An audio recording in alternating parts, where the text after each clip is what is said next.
മക്കളെ JEE main 2024 phase 1 chemistry 31 January to shift 2 question number 19 പോകുന്നത്.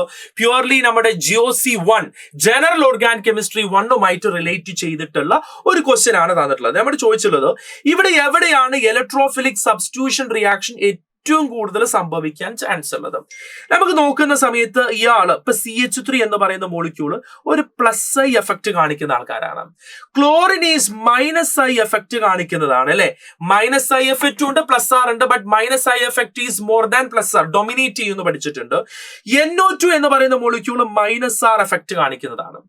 +I effect കാണിച്ചു കഴിഞ്ഞാൽ ഓർത്തോയിലും പാരയിലും എന്ത് ചാർജ് വരും? നെഗറ്റീവ് ചാർജ് വരും.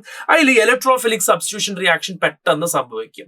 Electrophilic substitution reaction is directly proportional to +I നമുക്ക് അങ്ങനെ വേണമെങ്കിൽ ഒരു പോയിന്റ് പറയാം. Electrophilic substitution reaction directly proportional to +I or +R and inversely proportional to -I or -R എന്ന് പറയാം.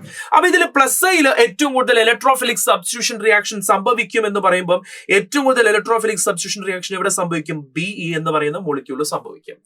പിന്നെ ഏറ്റവും കൂടുതൽ എവിടെ സംഭവിക്കും? A, കാരണം എയിൽ എന്തില്ല? +I ഇല്ല, -I ഇല്ല. പിന്നെ എവിടെ വരുന്നത്? -I എന്ന് പറയുന്ന C സംഭവിക്കും. പിന്നെ ഏറ്റവും അവസാനം എവിടെ സംഭവിക്കും? D.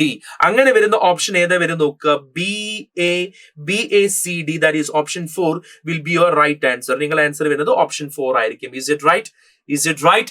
സോ വളരെ സിമ്പിൾ ആയിട്ട് GOCയിൽ എന്ന് ചോദിച്ചിട്ടുള്ള വളരെ ബേസിക് കൺസെപ്റ്റുമായി ബന്ധപ്പെട്ട് ചോദിച്ചിട്ടുള്ള ഒരു ക്വസ്റ്റ്യൻ ആണ്. Let's move to the next question.